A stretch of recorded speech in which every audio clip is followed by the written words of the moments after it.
G'day, this is Captain Noob and this is the LCAR-9. This is a standalone, highly customizable pistol of the automatic variety that hails from the game Call of Duty Black Ops 3.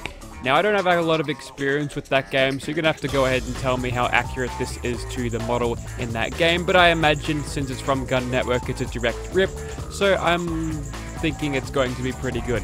Anyways, getting into the attachments here, this thing has a range of calibers it can fire. It can fire 38, which makes it fire faster than the standard 10mm, and you've got the 45 receivers, which makes it do a lot more damage. So what I want to do is chuck on an advanced 45 piercing receiver there for 120 damage. I assume this is still automatic, since it's prefixed as auto, so that's very good. We do lose a little bit of rate of fire, but we get that damage up. Anyways, next up for the barrels here. So we've got laser pointers in these barrels if we feel like it. We could have a longer barrel, a ported one for better recoil and all of that, and those with also lasers too, apparently. So you know what, we'll go ahead and get a yellow laser because we don't see a lot of those. That increases our range and accuracy very nicely. And we've got the grips now, which actually look pretty good. So you've got the ergo grip there, which will increase your accuracy, and the tactical grip, which you can choose from different textures there, and that increases your accuracy the most. Although the ergo grip certainly looks better, that definitely looks cool nonetheless. So now you've got the magazines, which you can actually give them a little bit of an elemental effect, I suppose. You can have incendiary, plasma, and explosive bullets, which would be absolutely devastating. So you know what, we won't do that. We'll just make it plasma infused first up. I think that's a cool little thing. It's a highly sort of futuristic weapon, so let's make it fire futuristic bullets. Okay, so you can have standard sights and glowies of very different colors there. And then you've got the long one, so you can have it all the way at the back if you feel like it, which is nice.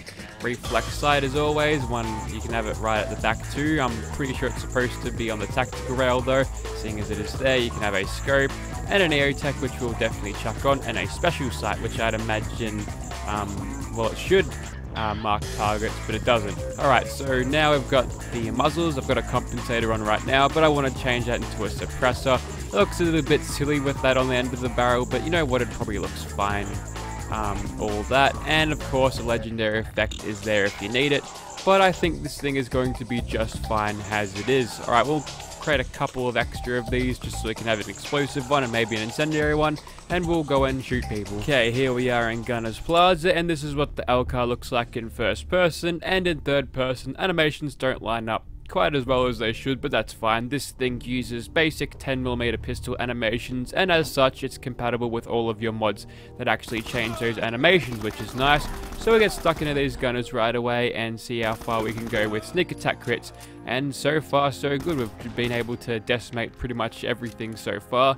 As you can tell there from the damage we did on that turret, the damage drop-off is quite severe when it comes to this weapon, which is, it's fine because obviously it's a PDW type weapon and probably doesn't have a lot of stopping power at range.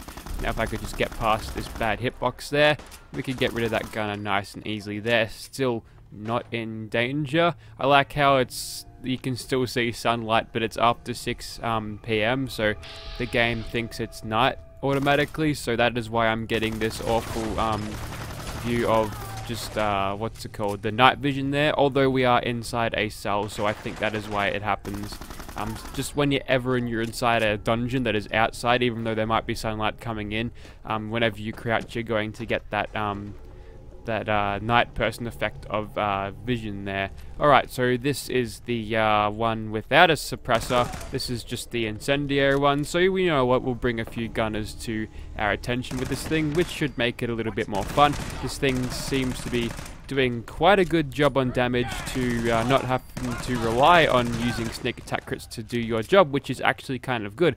This one is firing the basic 10mm. Now I want to go ahead and get Bridget in VATS a little bit because she is actually kind of deadly because she's got a very overpowered pistol on her. But don't worry, she's not the only one with a pistol that is really good. We'll just take that from her to make sure nobody else grabs that, and any residual damage over time we'll just get over that soon, and we'll go ahead and hip fire this gunner to death there, which is very good on this weapon. A lot of automatic pistols in games have pretty good hip fire, and this one is no exception. So impressed with the hip fire. You don't really have to even aim down sights at all. Just make sure you aren't firing directly into the wall when you're doing that. Yes, and it seems to be pretty accurate all round. Alright, so we all know about the explosive one that I created on the workbench, so I might as well go ahead and show that up just a little bit.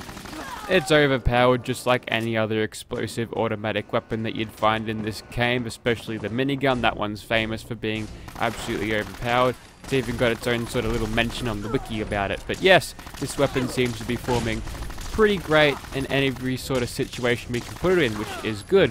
I'm not sure how well this thing performed back in COD Black Ops 3, but judging by this, I guess it was okay. And for it to be ported alone as a standalone weapon, I'm guessing it would have to make some sort of mark on people to realize, hey, I want to use this in Fallout 4. So pretty impressed with the damage so far. Everything's been up to shape.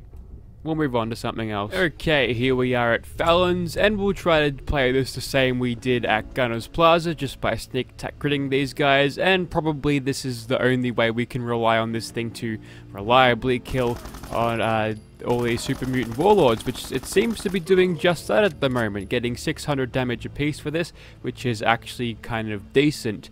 Now, as soon as push comes to shove though, I'm going to whip out the explosive one because I want to get the most damage on these bastards as we can, because it's probably not fun watching me wail on a super mutant for 10 seconds before he finally drops.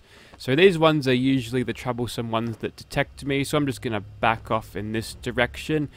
These guys have no idea I'm even up here. I think this thing is extra quiet because usually by now if I'm using like a rifle with a suppressor, usually they've got some sort of indication or some sort of idea that I am around, but no, Winter is extra sneaky today, I believe. So that's good for her. There we go, we've dropped old mate with the minigun there, which is good. That means this place is officially cleared, but we all know that there's more super mutants to kill. So this thing is absolutely decimating these super mutants with devastating efficiency there, which is really great.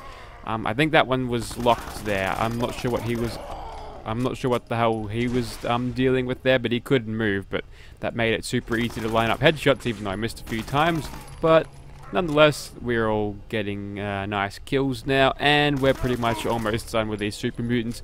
I don't even think they've gotten themselves in. No, have I even touched caution? Probably have, but yeah, this place is just completely obliterated by this thing. So yes, using this as a sneaky, stealthy character will definitely net you good results.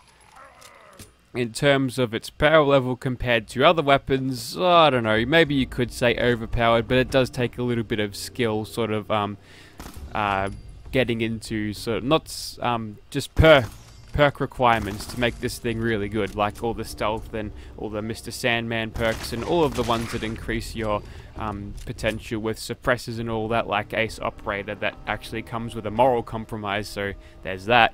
But yes, this thing is performing absolutely beautifully. We'll move on to a monster now, and we'll probably sneak attack crit them to death really easy as well.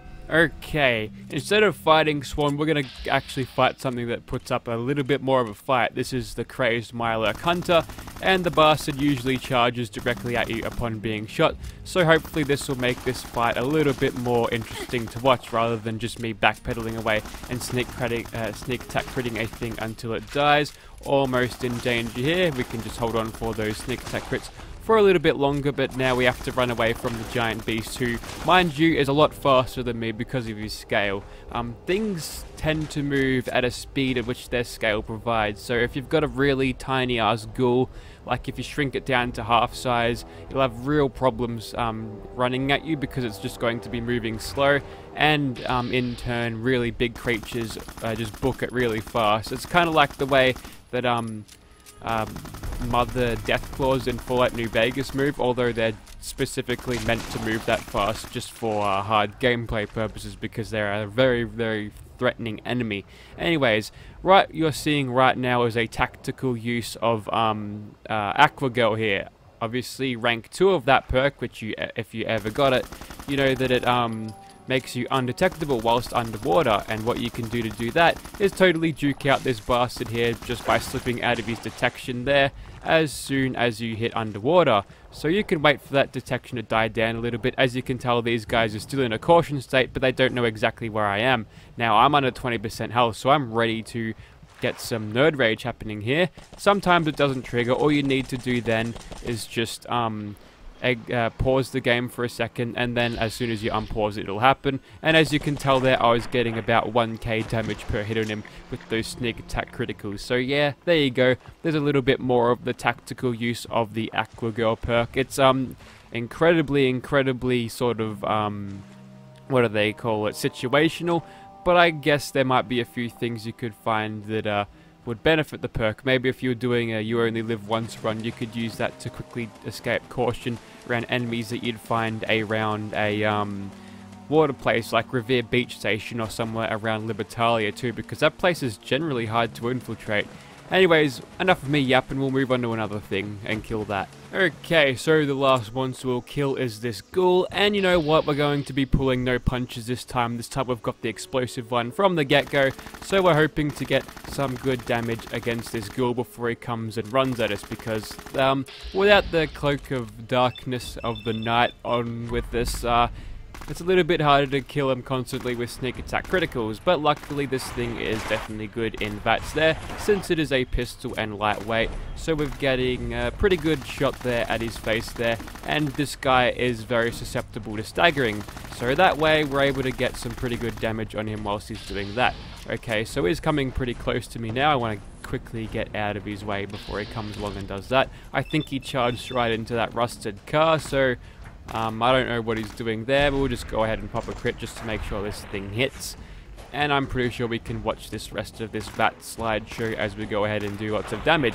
Now, what you are seeing there is two different types of damages on the ghoul at the same time, which is kind of how Fallout 4 processes its explosive damage. You've got the bullet that hits first, and then all of the explosive damage along with that, which comes separately, which is kind of strange, but that is why you can find that explosive weapons simply do so much more damage than that. See, I'm hitting him for 83 every time, and at the rate in which I'm firing, that's going to stack up to be heaps of damage in not a very long time at all. Also, there's some fighting going on here. Is that a gunner attack on my settlement? Leave my settlers alone. That is indeed a gunner attack on my settlement. So you know what?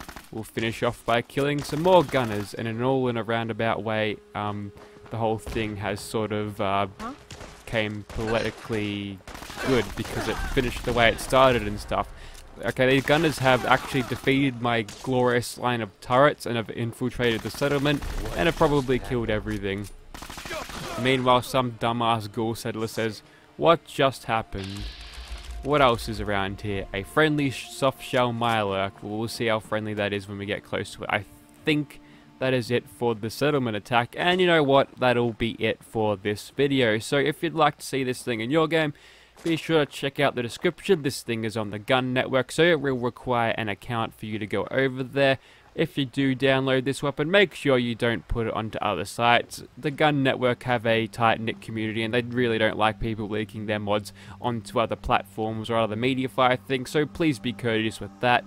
And of course, this isn't illegal. They get the permission from the developers to post these mods, so yeah, don't call the cops on them, alright? Thank you for watching.